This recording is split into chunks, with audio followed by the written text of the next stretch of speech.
It is also an outreach opportunity, right? So for those of you, I think most everyone in here is a returning coach. Maybe, yeah, like this will be your second year, right? Second year, And so outreach is really a very important part of the overall team experience, right? So getting out in the community and sharing STEM with the community, or bringing STEM professionals in order to connect your students to those STEM professionals. And that is highly encouraged. And there are lots of ways to get involved in your community. And this is one of them. Hosting an event is without question a way to get more involved and a way for your team to experience an aspect of FTC competition that is far different than just going and showing up at a competition. It is also an opportunity for you as a coach or mentor to get a behind the scenes look. I'm going to turn to like Trey as an example. So Trey is a coach and a mentor for several teams, and he has been a host for the last couple of years. And would you agree that going from being a coach to being a host really gave you a new perspective? Oh, yeah, definitely. How all the competition works, every moving piece, everything, yes. Right, because it is different. And I think as mentors, when we show up and just compete, we forget that there's a whole bunch of stuff happening behind the scenes that is making that competition a success. By you getting involved as a host, you get the benefit of seeing that behind the scenes. And it really does give you a new perspective. And then finally, getting your family's parents, neighbors. I mean, I'm not even joking. I dog sit for a lady in my neighborhood and was like, I need you to be a judge at the next competition. Can you do that for me? And she was like, I guess so. And I was like, great, we'll see you. And she did. She came and she judged, right? So I ask everybody, I don't care who you are. If we have a conversation, I'm usually like, hey, do you want to volunteer? I need you to volunteer. And so this is an opportunity for your parents, your families, those directly connected to the students, to get a feel for what this is all about so that they can then go out to their networks and help bring in more people. Because as many of you know, securing volunteers for an event can be a big challenge and has been, depending upon where we are, what community we're in. And we've got to grow that pool, because those who show up at, of my 15 events this coming season, there are some people who will show up to 13 of those. That is not sustainable. That is not a sustainable model. And we should not expect that of the volunteers who come and help produce these events. And the only way we avoid that, or at least mitigate that, is by ensuring that our parents and our families and our community is aware of what we're doing and getting involved. And that starts with us. Another benefit is that you tell your parents, do you want to pay for a hotel and transportation? Or do you want your kids to come home at night and sleep in your bed? That saves you on team expenses. And so we tell them, parents, you volunteer, and then you save money on travel expenses. Good point. All right, next one. All right, so what's it take, right? Like what's involved? So some basics. It is about 60 to 80 volunteers. That's a big number. I'll let that sink in. Because I think a lot of people are surprised by that number when we first say it. In fact, I had someone send me an interest form and were like, oh my gosh, we are totally on board. We want to host. And we got to that and they were like, we are out. Because they were like, there's no way. I don't know how that would be even humanly possible. And so you need 60 to 80 volunteers. This season, we're gonna have 24 to 36 team events. So those 36 team events are gonna lean more towards the 80, 24 team events, maybe closer to the 60. It is important for you guys to realize that of those volunteers, many of them can be done by teams. They can be done by minors. So I'll use Southwest Virginia as an example and Charlottesville as an example. Is instead of competing at the event, you have local teams come and support the event. Or you have your kids compete at the event and you have another local team, like we have our FRC team come and they support the event. And so there's ways to bring additional people in order to support that event with things like queuing, field resetting, crowd control. All of those can be done by kids. That doesn't have to be a 21-year-old adult. Now, for things like inspectors, judges, referees, those individuals, we do need, they have to have technical training, they have to meet some parameters. And again, those, they need to be recruited as well. So 24 to 36 team events. The event team is made up, and this is the boots on the ground folks. So this is gonna be, bless you, your event manager. So this is the person who is running the event day of. They're making sure that the run of show is being followed. They're making sure that the trophies are ready to go out.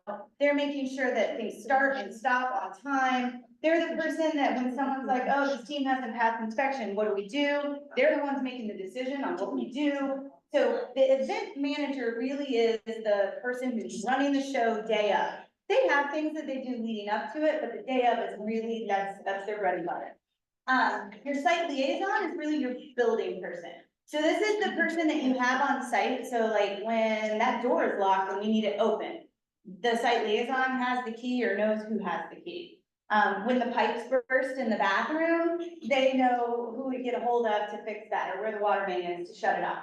And so we do recommend that those people stay separate. Some event hosts do both. I don't recommend it, but some people do it just out of necessity. But having two people play those roles is really important, because if you have a building emergency and you're supposed to be out front starting the opening ceremony, really hard to do both at the same time. And then finally, you have, and we're referring to this person now as an on-site volunteer coordinator. This person is working directly with the team to bring in volunteers for that event. So like Lisa Bass, I'll use as an example. You're welcome, Lisa. Lisa is a volunteer coordinator for basically all the events that happen in the Montgomery County, Virginia area. And so if we're doing FLL, FTC, or FRC, Lisa's likely running the volunteer show. It is critical to have someone on site who knows the community. Because at the end of the day, I can send emails, I can reach out to people all day long, but unless it's someone in the community who knows people, it falls short. And so, Lisa, what are some places that you do outreach to bring volunteers in? Chamber of Commerce, the Virginia Tech Corporate Research Center, Virginia Tech and their Science Festival. We also do things with outreaches and talk to people at the Newark Community College. We talk to the local FRC team and do outreaches together with them, so we bring them in. We talk a lot to there's another college, Radford, nearby, Roanoke College. We talked to the Roanoke Blacksburg Technology Council. We talked to the Leadership Council that's going on there. Onward New River Valley. Onward NRV, yeah. Yep, we talked to a lot of these agencies that are trying to attract people there, businesses and people, and all the businesses, Corning, Volvo, Moog, Torque a lot, so. Right, so but if you're in an area, let's say you don't have university systems at your disposal, other places you can do outreach to are the Beta Club in the local school system, the Key Club in the local school system, the Pep Club in the local school system, the PTA, the organizations that might support the school, right? So if you have a Boys and Girls Club, if you have a Lions Club, if you have a Rotary Club, if you have a Ruritan Club, any and all of those places can be utilized to pull in one or two volunteers, right? And so at the end of the day, if you're doing that outreach and you get one or two from all of those different places, you will ultimately be able to staff an event. You need, it says parking for 200. I mean, yeah. Yeah, you do. That's a good number. Trailers. So we do have some trailers for FTC events. Usually it's like cargo vans, big trucks, and buses, and then a bunch of little cars. So you do need a place for like buses to park. You do need a place for several cars to park. If it's possible to have like a volunteer parking and entrance versus a team parking and entrance, highly encouraged, but not absolutely required. And then lastly, it's really important to have resources for teams who are going to come to the event. And so having hotels that the teams can stay in if they're traveling, and then food options for them during the day and outside of the competition day, also very important. So we say 10 to 15 miles. We have had situations where it's been a little bit further than that, just to make things work. This is. We might need to cordon off more handicap parking than would be legally designated for the normal use of the facility? So, that would be venue dependent. So that we can't put in our list of things that has to happen. But that could be venue dependent if you wanted to create additional spaces for handicap or accessibility. It would be up to the venue if that's allowed, and then ultimately you'd have to create your own signage to support that. So just a couple of other things. Inside the building, we need a large gym. Generally, a standard gym is sufficient. We need, whoops, Yeah. it's okay. I almost know that. Thanks. We do need seating to support an event. Now, if you've been around FTC, you know sometimes we don't have seating, and we make that work the best we can. So if it doesn't have seating, we ultimately it'll be a smaller event, and we'll give you guidelines on what you can do to mitigate that. So like last year in Norfolk, it was bring your own chair. And we make it work, right? Because at the end of the day, the venues that are open to having us, who will work with us, are the venues that we have to use. And if it requires us to be a little flexible and adapt, then we do it in order to make it work. The team pit area, so 2,500 square feet, accessible to the competition space. So sometimes we'll put the competition fields and the pits in the same area if it's a very large gym. If there's a gym and an aux gym connected, we might put the pits in the aux gym and then put the fields in the big gymnasium. Please do not make us walk down a busy hallway with our robots from one auxiliary gym to the main gym, please. Can't guarantee that. We'll do our best, but we can't guarantee it, because again, just like the seating situation, if we need a venue, right? So this year, we need 15 venues in order to support our qualifiers. You would think it would be so fast and easy to secure 15 venues, not so much. And so at the end of the day, we make things work to ensure that you get at least 2 plays. And sometimes that means you're gonna travel down a busy hallway, I'm sorry. But when we can avoid it, we will. So 10 to 12 classrooms, those are really to support judging. So our goal is to have 6 to 8 classrooms for judging. Standard classrooms are fine. And then 1 room for judge deliberation. We like for that to be a larger room, if at all possible, but a standard classroom will work. We do provide equipment to support that judge deliberation room. And so if there aren't screens or whatever in that room, it's okay. We provide that in the pod, which take us to pod. Well, no, I skipped. We do need Wi-Fi for the judges whenever they're in the deliberation room. And so it is important that they have access to that, because that's how they get the information they deliberate on up to the FTC score system, so that we can ultimately do awards. We do pods this year. This past season, we used pods in order to move equipment, just like FRC does.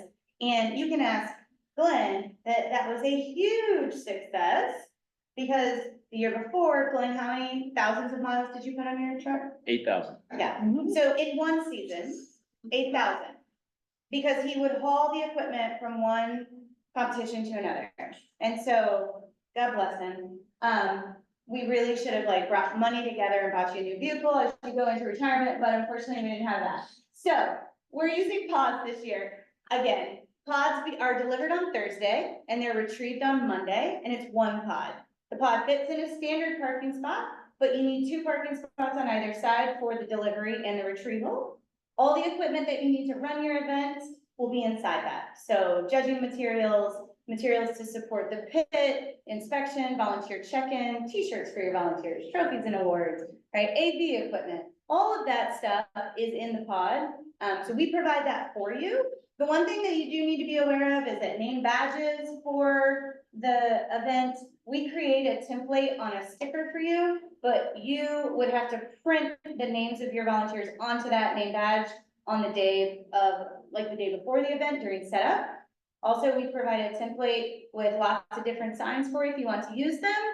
Those are up to you to print. And then pit signs, we provide a template also for you to print. So we provide templates or badges, but then ultimately you do that printing as part of your host duties. And then we start in November or December. We end in January or February. This year, our first competition is November 23rd. I know, it's early, I'm sorry. We'll be in Charlottesville and DC that first weekend. Thank you, Trey. It's not ideal, but the way we put that is just because of the way holidays fell this year. So, yeah, not my favorite, but it is what it is. We do Saturday and Sunday events, so we always try to aim for a Saturday event, so everyone's got Sunday to recover. However, that doesn't always work. And so if we do a Saturday event, setup is Friday afternoon. If we do a Sunday event, it's Saturday sometime, depending on the usability of the space. And yeah, you can go to the next one. All right, so I sort of talked about this already. So what does CHS provide? We're gonna give you 4 fields in that pod, up to 3 for competition and 1 for practice. If you want an additional field for practice, we're gonna ask that you secure it from either your equipment or from a team that's visiting. We have had that done many times before. Those fields will include the perimeter, the foam tiles, as well as the field elements. We also will provide the AV equipment. So again, we give you a projector and a screen for the main gym area during competition, but we also will provide the streaming equipment for the sound system and the speakers, all the supplies related to like inspection with tablets and, you know, fire extinguishers and stickers and all those things. So referees, judges, volunteer, all of those types of things will be provided. Again, the volunteer t-shirts, last year we made them so that they're evergreen. And so they were red last year. They were very cute, very easy to see from far away. Same t-shirts will be used this coming season. We'll just re-up. All the sizes and all the t-shirts will be split by the 2 pods, north and south route. You will count out the ones that you need. If they need to be replenished, let me know, we'll buy more. And then TV displays. So there'll be 4 screens that come to your location. Stands will also come to your location for those screens. 1 is to be used for judges if needed. 1 is to be used at the entry for digital sign. 1 is to be used in the pit area for digital display. And I don't remember what the other. Or do we only send 3 screens? 3. We send 3 screens. Now for you guys, what we would ask is that you provide the tables. So again, we estimate if you're doing a 36 team event, you need 36 tables for pits.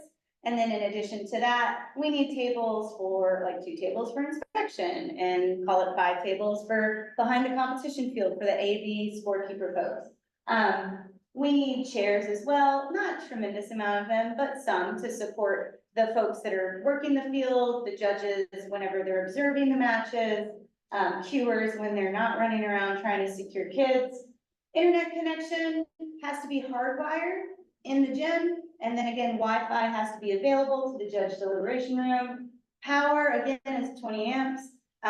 Again, just speaking from all the tutelage that I've received from Glen, that if you've got like standard outlets in your gym, we can hook up to them and daisy chain, and provided that the pits are not utilizing things in their area that are pulling too much. So like, we had somebody who had a micro fridge in their pit last season, and we're like, yeah, I'm not even joking. It's just like, this is not a man cave. Please unplug your micro fridge. I'm just saying. So that would be something, yeah. Janitorial services. Yes, so you do need to provide janitorial, security if that's required, and EMS if that's required. Again, that would be based on the venue itself. The custodial and janitorial, the same thing. The custodial costs and the volunteer food costs are meant to be utilized from the stipend you receive for being a host. And that's on another slide, so we'll talk about that in a second. You can go to the next one. I don't even know how much time I have. Formats. Oh, here we go, venue services. So janitorial, nurse, first aid, security. Again, this is all really based on venue. So a lot of times venues definitely have to hire a custodial person or people in order to run their events on the day off of school. And so they have to be paid for their time. We recognize that. We do give you a stipend. It is going to be $65 per team for this season. So that's roughly $2,300 and change. And that money will go towards food. In the event it's not enough to cover your custodial costs, we just negotiate that prior to the MOU being signed, so that we know what the budget's going to be for the coming season. Next slide. So we already talked a lot about volunteer recruitment. I think the biggest thing is that CHS is gonna help provide you sort of your lead volunteers. So your first tech advisor, your FTA, your head rep, your lead robot inspector, and your judge advisor. We're gonna help you secure those people because those people require more training, more experience, and they're generally part of a cadre of people that travel our circuit for season events. So we'll help with that, but we do need you all to help with the recruitment to get those volunteers in, and that does include referees, scorekeepers, and judges who are going to ultimately be reporting to these lead folks that we put there for training and logistical purposes.